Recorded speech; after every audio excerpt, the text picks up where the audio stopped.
We've got three industry experts with us now to have a look at some of these customer sort of centric issues that we're facing. Karen, just come back to you to kick us off. You mentioned, I think, at the beginning that this was about leveraging sort of 90% of the sort of ASDA infrastructure that you already had in place. So tell us a little bit about the other 10%. What are you doing with the third-party logistics sector? Okay, so we have a number of things that we're not specialists at for fairly obvious reasons. And that's exactly where we would leverage those sorts of relationships. So, for example, our service centres, completely third-party run on our behalf. We have some of our fulfilment centres. One of our fulfilment centres is run by third parties. And then we have some isolated kind of warehousing that we operate with third parties. And that's really to kind of give us that light and shade, that balance in terms of our operation. Yeah, okay. Jane, welcome.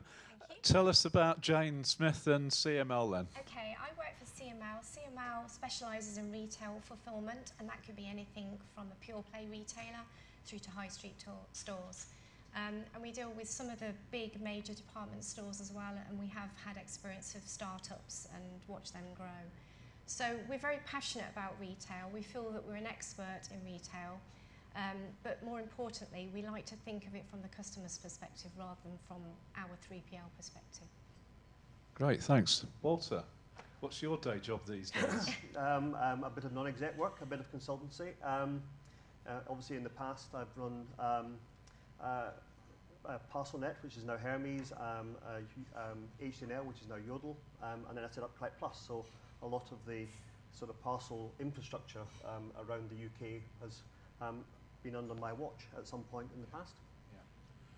So I'd like to move the conversation on to, let's talk about sort of how the relationship works then between the principal and the third-party logistics provider. I mean, perhaps, Jane, on Sure. that one, what sort of keeps you awake at night and what are the challenges and sort of struggles that you have in keeping your customer happy and, more importantly, your customer's customer? That's a good question. Actually, it's quite a private question about what keeps me up at night, but there are many things in terms of work and the way that a 3PL needs to react to a client. So 3 things stick out in my mind. The first thing is customer experience. It's really crucial for 3PL when working with a retailer to understand the promise that retailer's made to the customer, the brand experience, not just in the physical delivery, but in the presentation of the item when they actually receive it. So that is completely crucial, and a thorough understanding is essential. The second thing would be probably be nimble. I like that word because it creates a feeling of agility. You have to be able to throw your punches quite high when the high pressure is on.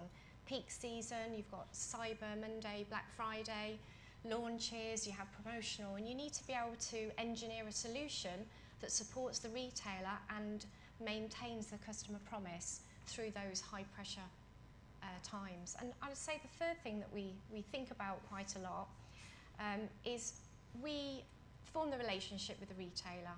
We begin to work with them, we have a partnership, but then we don't just fade into the ether.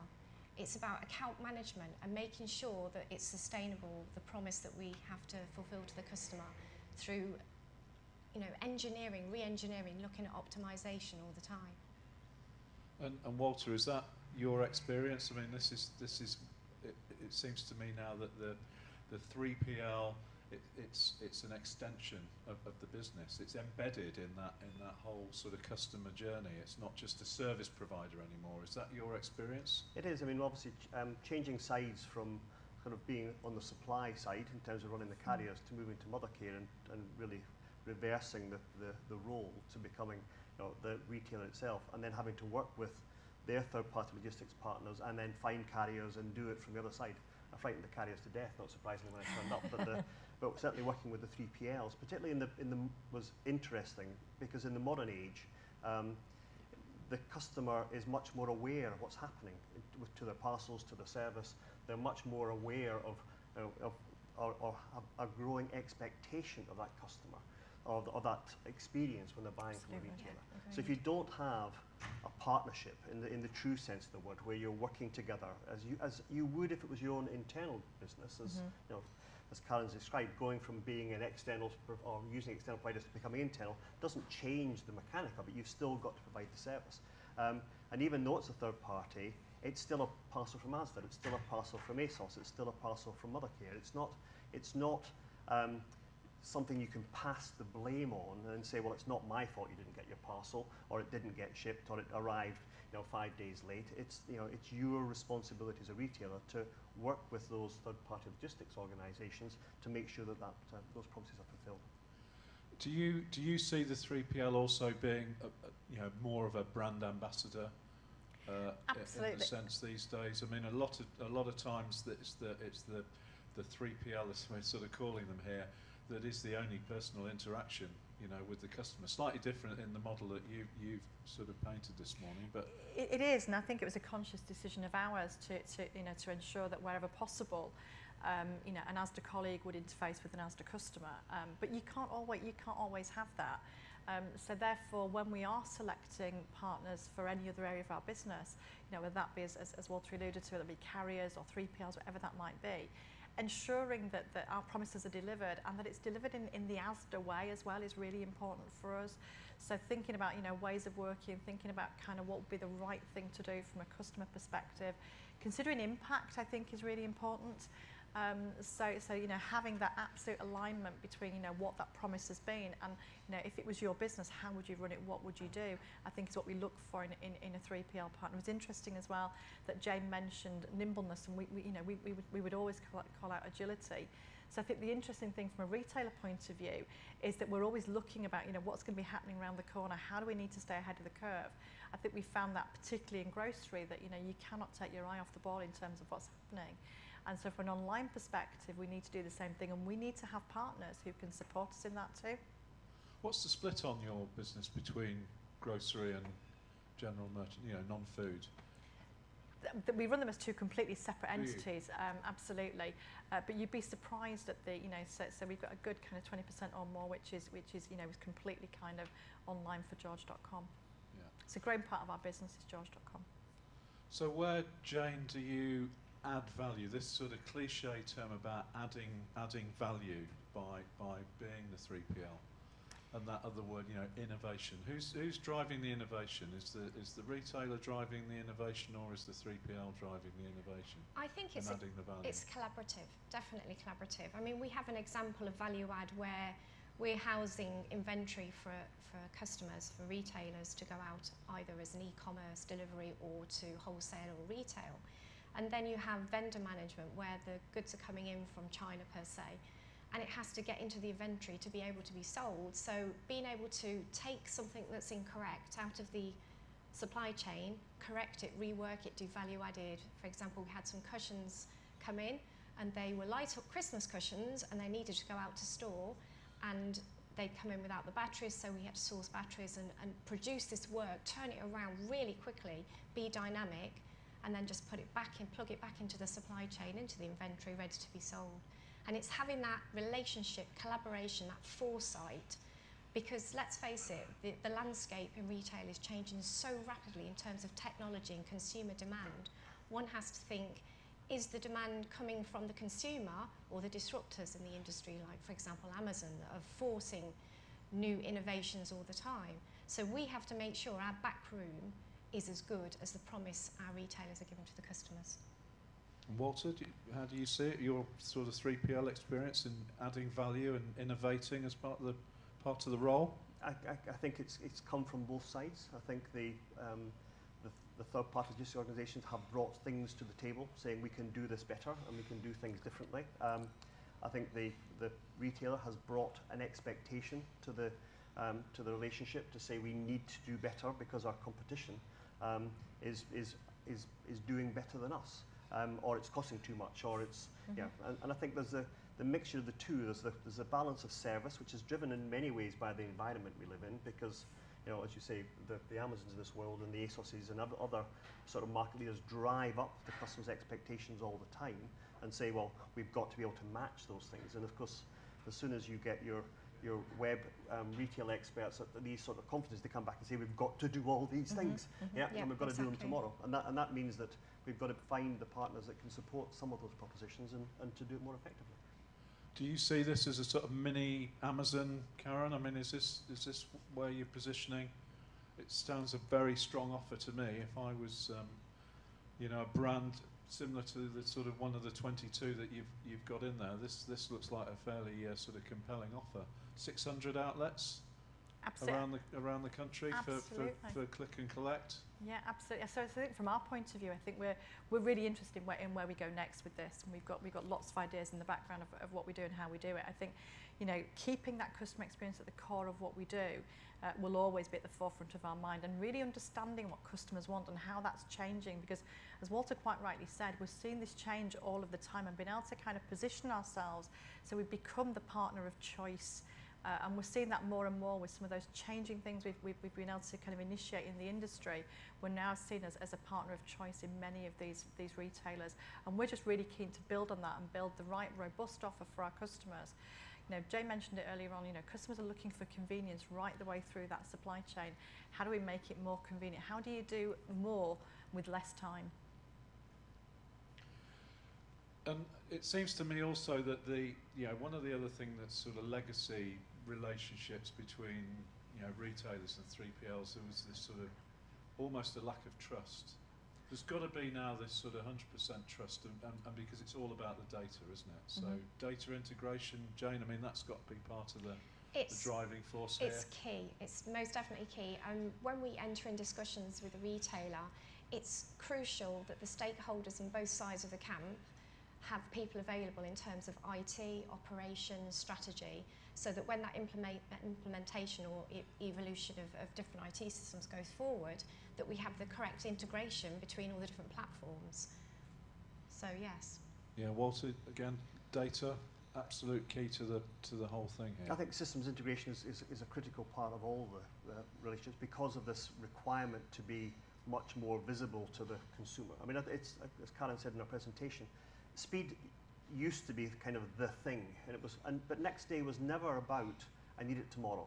Next day was about it was the only day I could choose that I would know when the parcel was coming. Absolutely. Because if you chose 3 to 5, which was standard, then you didn't know when you were going to. So if you picked next day, then you knew it was coming tomorrow, and you could stay in, or you could have someone there, and so forth. I think one of the things that hopefully is changing, but certainly, you know, the scars I have from my days in the carrier business was that you would spend a great deal of time talking about brand and talking about, you know, how we, you know, create a personalised or a specific kind of service, and then you get bunged into the procurement department to say, well, we want to do it cheaper, yeah, and so suddenly it all becomes a bit of commodity. Well, the one thing that I think people have learned in the last 4 or 5 years is that it is not a commodity product. It's not. It has to be the cheapest delivery proposition. It has to be right for the brand. It has to be right for the consumer. And if it isn't, then you're picking the wrong carriers and the wrong partners. And on the sort of data side of things, is there anything that we need to worry about regarding this sort of GDPR and the whole data protection thing that, you know, is going to another level next May? I mean, what have you got? What's your guys' experience on GDPR? Walter, have you had any experience of this so far? Not specifically. I mean, I remember doing a contract with Amazon where they said that if they ever got done by anybody, then it was going to be our fault, which was caused a few sort of angst. I mean, I think the kind of data that the carrier environment is using and the third-party logistics environment using is not the kind of personal data that is going to cause a great deal of issues. Now, you have to be careful. You have to be, you have to control the data. You have to take that responsibility. But I think, I'm not sure it's within this kind of environment, it's going to be as a critical a point, certainly from my experience. Jane, are you looking at this in CML? Yeah, we've had various discussions with our clients as well as internally regarding data, and whilst we don't hold payment information, we do hold names and addresses, which would be a desirable commodity for spamming and various other things. So it's important for us to know where that information has gone to when it's given to us. So yes, we are very much aware of the need for confidentiality and for the restrictions that are going to come into effect. I guess within the Asda Walmart world, you've got compliance teams all over this. Coming out of my ears, yeah. Yeah. So when we first launched the proposition, it was absolutely something that we tied into our contract, because from a Walmart perspective, as you can imagine, we are super nervous about anything happening. So data is always on our mind and how we use that. I think, Walter and Jane make great points in the fact that we don't handle, from a to you perspective, we don't handle sensitive data in that respect. We don't handle payment details, whatever else, but we're still respectful of that data, and we have an army of people in the background who are looking at data for us, so we're quite fortunate. Anyone out there with questions for these three experts? We could keep this going. Yes, I'll come down with the microphone. We'll do the usual name and company and introduce yourself. Actually, I'm a journalist. I'm Richard Cockett. I'm the business editor of The Economist newspaper. I had a question for Karen, actually. Can you give us an idea of how big a proportion of your business, of the Asda business, is now returns, and how much it's growing, and how big do you think it would be, and what the customers see in that, how important it is? I mean, you've been talking a lot about, how important all this is to the customer, but how big is this going to get? It's a great question. So from an Asda point of view, we have various models, because if you return to a store where we have inventory, then we'll take the item into store. So we don't have the same returns model as many of the retailers, particularly pure play retailers. However, we see returns as a massive opportunity, particularly for the retailers that we're working with. It's one of the biggest barriers to sale, as I said earlier. So for us, it's a vast opportunity.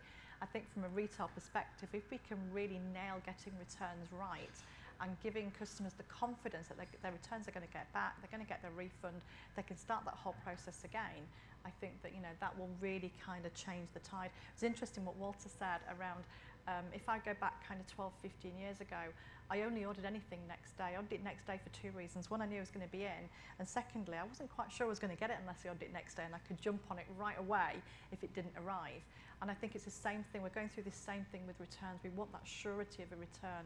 Returns are going through this thing where, from a retailer perspective, if you don't offer a really great return solution, you will see basket abandonment increase, and you'll also see that those baskets remain smaller too, because people won't have the confidence to put more in that basket. And I think confidence is the word there in all of this. It's around giving our consumers the confidence, whether that be from an Asda perspective or from a third-party perspective, that their returns are being looked after, and it's simple, it's convenient, and it's easy. Jane, is it part of your offer? You managing returns? Yes, we do. For, I would say, 99% of the customers that we do fulfilment for, we do their returns, and we do some separate to that as well, where we process and grade it and rework it. But each customer is very different. Their standards are very different. Their returns policies are very different. We don't handle any refunds, but we are that link pin between the customer receiving their refund and being able to turn that around. And it's very important the 3PL can turn it around and get it back and to be saleable on the website within a matter of hours. It's crucial. Walter, this must be good news for carriers generally, because they're probably, for one transaction, they're probably carrying 6-7 times the amount of, the final sale merchandise.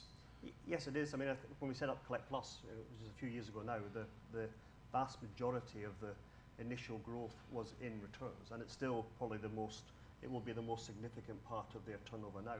But what's interesting, I think, is I've been around the direct logistics business long before the internet was invented, because I started my career off in Grattan in the big mail order businesses, and we had a 1 million square foot warehouse which held stock and picked it and packed it and dispatched it.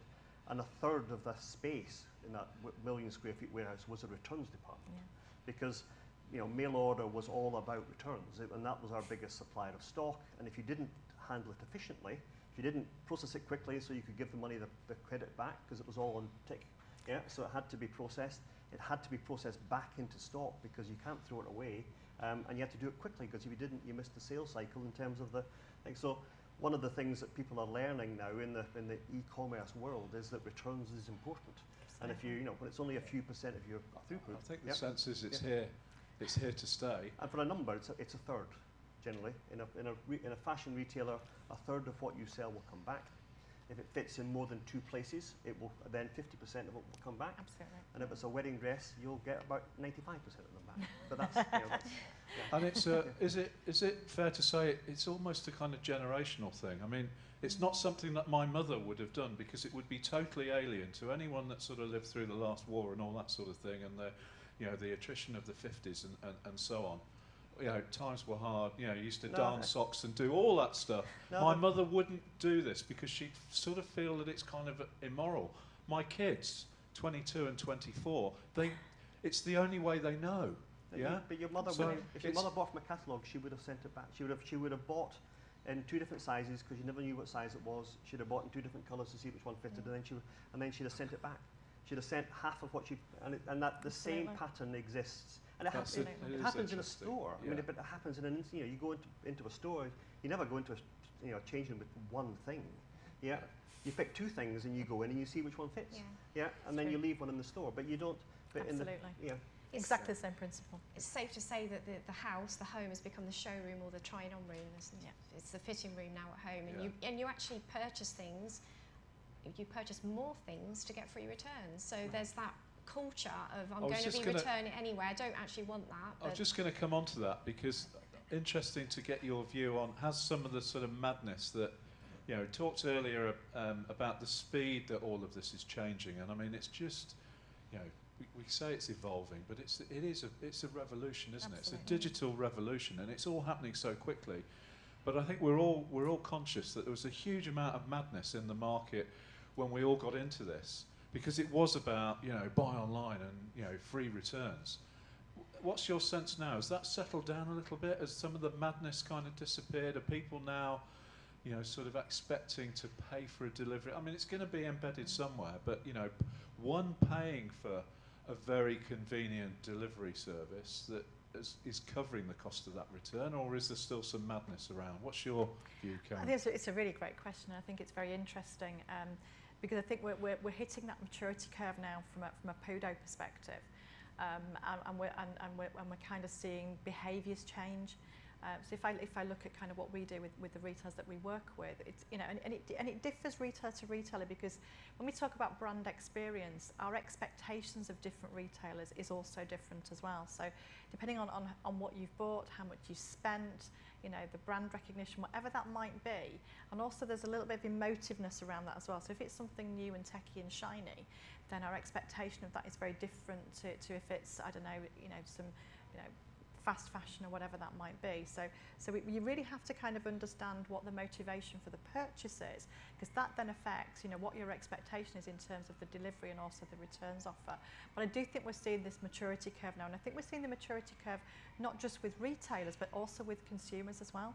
So we're seeing consumers behave in a much more savvy way than maybe they've done before. And you're right, it's a cause and effect, isn't it? If you put something on the website which says if you spend over X amount you'll get free delivery, then you'll absolutely spend over X amount. I went on holiday with my cousin and my goddaughter this year. My goddaughter is 16 in a couple of weeks' time, and I saw in front of me played out like I'd never seen before. We were on a fast fashion website, and she was saying, what I'm going to do is I'm going to wait for the hour because I know that this offer will change on the hour to become free delivery, and I saw that played out in front of my very eyes. So there is that thing around kind of it differs from retailer to retailer, but it's the retailer's understanding of their own customers and what they want and the behaviours they drive is really affecting how we see collection and return these days. Jane, madness? Settle down, maturity curve? I think there might be a different madness emerging. I think there's always a madness in retail and logistics. You've got artificial intelligence, you've got the virtual reality, all of that is going to play into this. And whether that takes away some of the returns, whether you can actually have a look at your own body online and see what it would look like, I don't think personally, in my opinion, that it would take away from the returns, because there's nothing better than actually having that. Receive it and try it on. But it's being kind of paid for in a better way. So, your view on that, Walter? I think there's a peculiar madness in the world right now, which is called Amazon, which means they don't need to make any money, and so don't appear to need to make any money. So they allow people to buy $4.99 things on next day delivery, and you get vans turning up with all sorts of with the car would probably cost more than the thing inside did. So and it's driving an expectation of the customer. And I think pick up and drop off points, which has undoubtedly in the last decade been the biggest growth area because of all the things that Karen say about convenience, but there's an expectation it doesn't cost you anything. So customers who are using collection in stores or locker boxes or whatever else are expecting that to be free, and therefore they expect the return to be free. So there's you know, if you're picking a 1 hour time banded fully tracked DPD delivery, then yes, you might be pay 3 or 4 quid for it, but you're not going to pay for something that's going to a store and for collection, and therefore it needs to be within the cost of the product. Now, the mail order businesses used to put 30% on the cost of everything just for all of that, but it's much harder in an omni-channel environment if you have a rule that says whatever you buy online is going to be the same as it costs in the shop. Yeah, and suddenly, if you can't charge anything for warehousing and delivery, then suddenly you've got a margin degradation, and it's a real challenge, I think, for the world. Agreed. Yeah. Anything else from the floor, Kirsty? Microphone coming. Kirsty Adams from SHD Logistics Magazine. I just watched a presentation in the other room called Girl Meets, from a lady who runs Girl Meets Dress, and she talked about their rental service, and there seems to be a lot of parallels with the returns process. They receive a dress and then they return it. And I just wondered, is there a trend emerging in fashion retail for rentals of clothes? Do you mean officially or unofficially? Unofficially. Or is it something, it's just interesting, the parallels I've just seen, within 15 minutes, and it's a different service. Mm-hmm. I think it's a really interesting question. I think from our point of view, I think, and again, with the retailers that we work with many different types of retailers. If you look at fast fashion, there is this thing around kind of, just needing to get whatever is the latest item, wear it at the weekend, and it's almost become disposable. It has almost become disposable. And this is the reason we're so interested in looking at kind of how you can refund more quickly, because the insight that we're getting is actually we want to start that whole process again. We see the absolute spikes on a Monday, Tuesday when someone's ordering something for the weekend. We see spikes in terms of when those particular set of customers come into our stores. If they haven't collected those items by Friday, you know what, they will sit there until Monday, absolutely. Because they clearly want to wear them for a weekend. So I think it's an interesting point. Whether or not we'll actually see the rental of that take off, I don't know.